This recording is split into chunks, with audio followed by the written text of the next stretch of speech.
Welcome back students to online learning, Gyan Manshi Vidyapeeth online education. Students, in last video lecture we completed our lesson, the first lesson from our supplementary reader book Snapshot. Today we are going to start the second lesson from our supplementary book Snapshot. The name of this lesson is The Address, and the writer of this lesson is Marda Minko. Students, before we begin the detailed discussion of this lesson, let's have the introduction and the overview, the brief overview about this lesson. Students, in this lesson, the address, actually the timing is about the World War. During World War situation and the post World War situation, it means the after World War situation, these two kinds of timings are mentioned here in this lesson. Okay, this is the first thing. And second, that actually here the writer wants to convey the situation of the people who actually lost the family, the parents, the house, everything during the World War.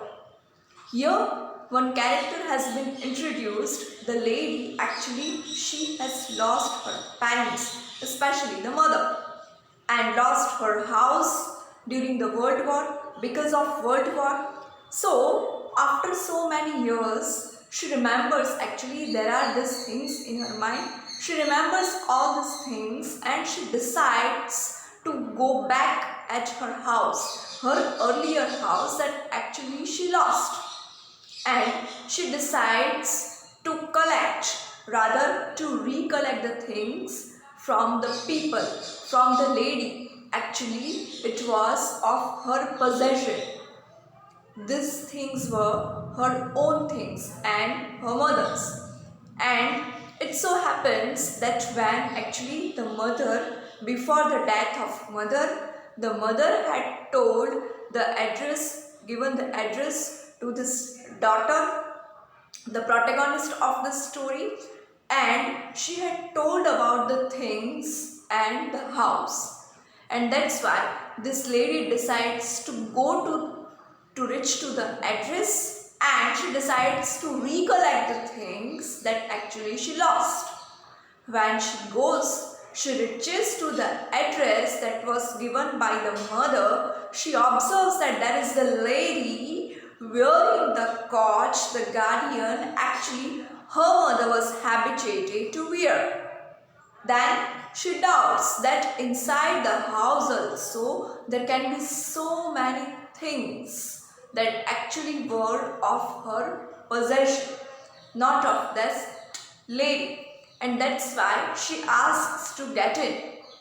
But that lady who was actually there inside the house, she totally denied. She didn't take any kind of great interest in this matter. She didn't even look into this matter. And that's why she became very disappointed. The girl, the daughter, becomes very disappointed. Then she leaves the place, the house.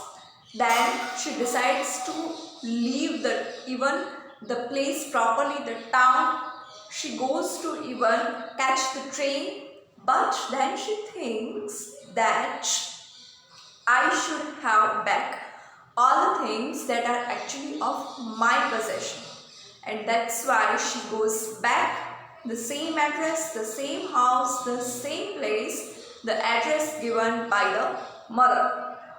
This time the door does not open by, actually the door is not opened by that lady, but that's opened by the daughter of that lady. This daughter has no idea about all these things, and she says, actually she shows some interest also.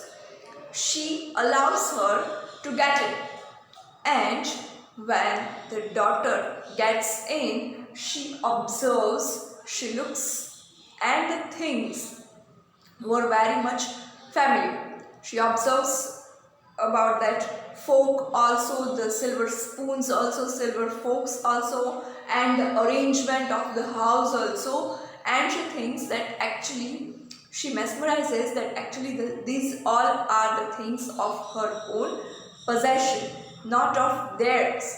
But then also she becomes very much disappointed. She decides to leave the place because ultimately these memories are very much painful for her.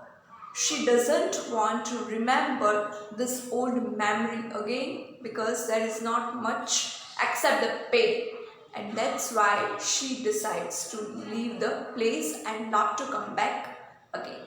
So this is the story, the address. It was very brief introduction about this lesson. I hope student that you would like this.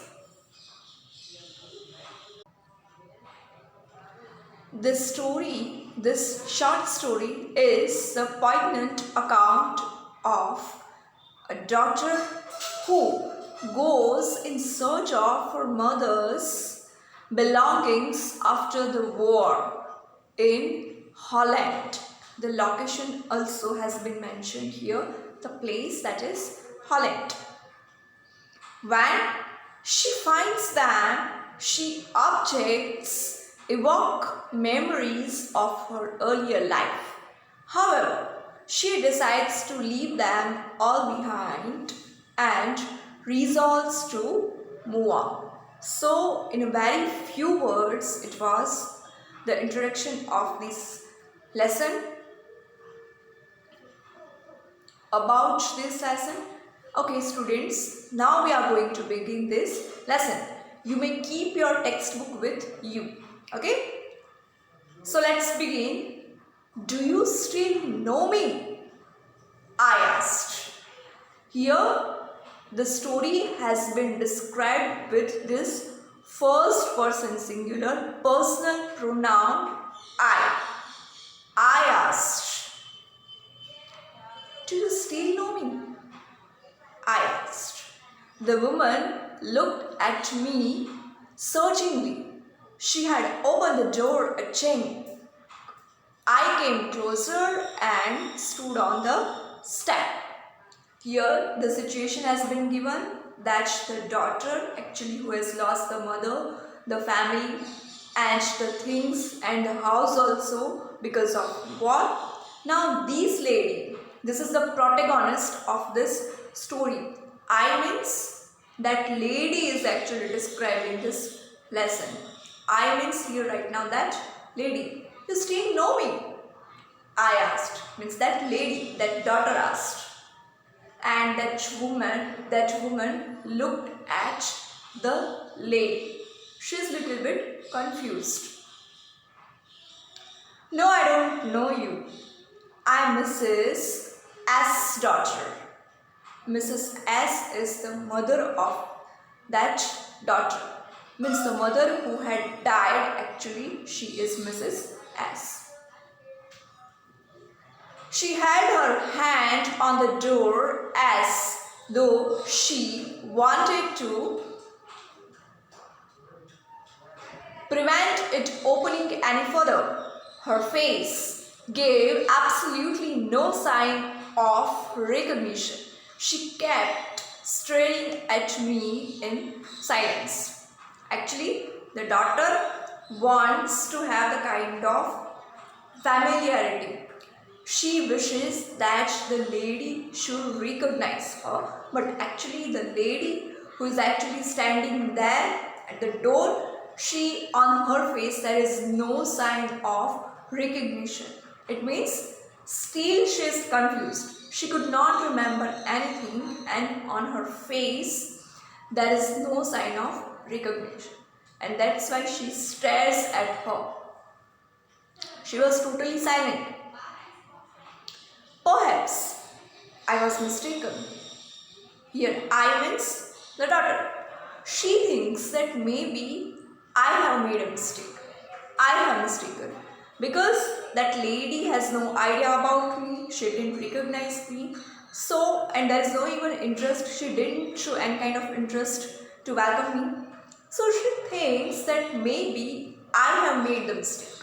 It's possible. I thought, Perhaps it isn't her. I had seen her only once, fleetingly, and that was years ago. It was most probable that I had rung the wrong bell. See, she thinks that maybe I have made a mistake. Means that daughter thought that perhaps she is not the same lady that she wanted to meet.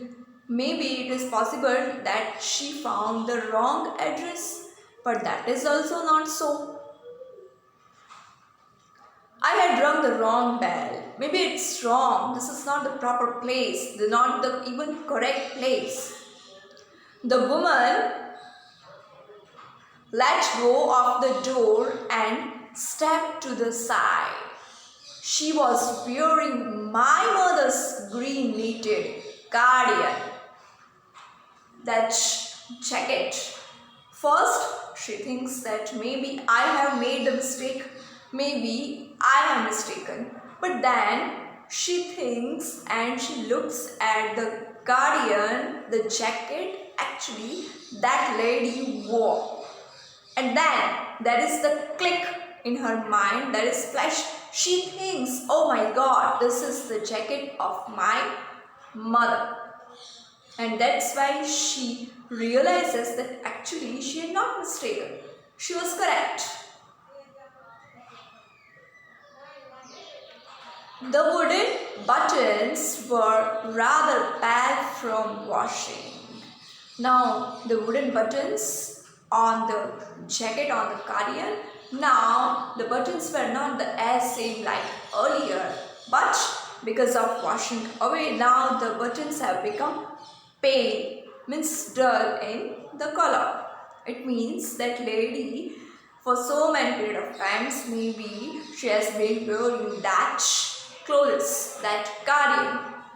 She saw that I was looking at the cardigan and half hid herself again behind the door. But I knew now that I was right. Now the lady could realize, because see, the daughter was totally looking, constantly looking at the cardigan, the jacket, observing even the buttons also, wooden buttons. So suddenly the lady realizes that actually this daughter, this person is observing me well, and that's why she tries to hide herself. She tries to cover herself behind the door. Tries to hide herself. But now the daughter is convinced. Now she made the confirmation that actually she is right. Next paragraph. Well, you knew my mother? I asked. I mean again the daughter. Well, you knew my mother. Have you come back? Said the woman. I thought that no one had come back. Now the lady says that you came back. She added that actually I thought that no one will come back, rather no one had come back. It means she thought that all the people are now dead on you, but you came back, only me. It means right now I am the only person who actually had come back. Next page. A door opened and closed in the passage behind her. A musty smell emerged. I regret I cannot do anything for you. Musty smell means not liking smell, not well. Door opened and closed in the passage behind her. A musty smell emerged. Not liking smell. And opening and closing the door, again it means that lady did not welcome her. Rather, the lady did not allow her to get in the house. I regret I cannot do anything for you. It means now you have nothing to do here. Now you are not anything to do with us even. It means I regret I cannot do anything for you. In hidden sense, we can say that I don't want to do anything for The lady has no interest toward this matter. Rather, she doesn't want to help right now. Next line. I have come here specially on the train. I wanted to talk to you for a moment. The daughter of the lady, the protagonist of this story, actually, she's saying that especially I have come here, especially by the train, to meet you and to find this out. I want just a moment. She wants to talk with the lady. She wants to enter the house at least. That's why she can come to know about the things. Well, it's not convenient for me now. Means right now I am not comfortable with all these things. It's not suitable for me right now. Say that lady. I can't see you all the time.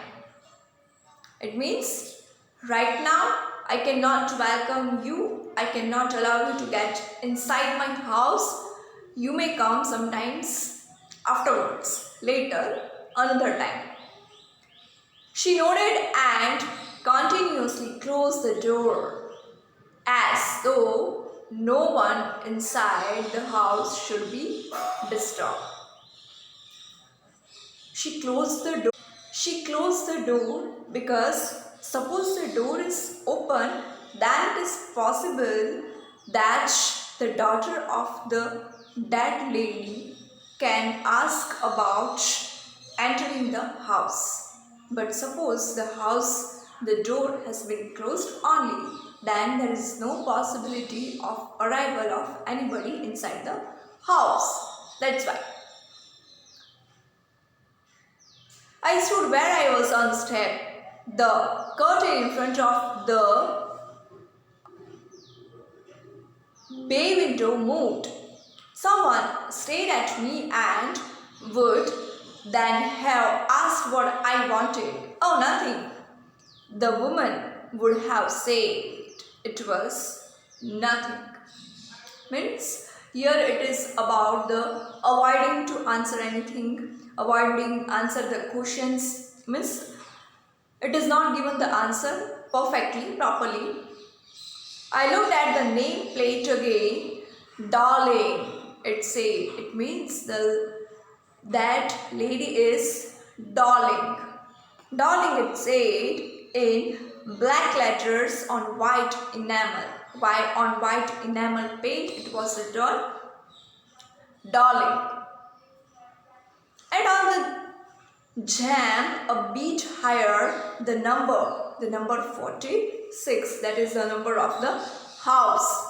Okay, so it was given 46 and on the nameplate it was written darling. So we can say, students, that there is now clarification about the identity, about the house also. As I walked slowly back to the station, I thought about my mother, who had given me the address years ago. It had been in the first half of the war. Now she tries to remember all the things, the address that was actually given by the mother. And the timing also has been mentioned here. It had been in the first half of the war. I was home for a few days and it struck me immediately that something or other about the rooms had changed. I missed various things. My mother was surprised. I should have noticed so quickly. Then she told me about Mrs. Darling. I had never heard of her, but apparently she was an old acquaintance of my mother, whom she hadn't seen for years. She had suddenly turned up and renewed their contact. Since then, she had come regularly. Now, she tries to remember, the daughter tries to remember the identity, that how actually she reached up to this point. Because when Mrs. Darling was there, it is about past memory, the first half of World War, when actually the mother was alive, then Mrs. Darling was there in their house, and Then the daughter could find, she could know the things that actually so many things are missing from her house, and actually now from that point she knows the lady, Mrs. Dolly. It was a brief introduction of her. The further portion we will discuss in the next video lecture. Students, suppose you find any kind of difficulty, any query, you are free to ask me anytime. Okay, so students, your today's homework is you have to complete the reading portion of this lesson, and also you have to write down the summary of this lesson as I told you in the very beginning of this lesson. Okay students, thank you, have a nice day.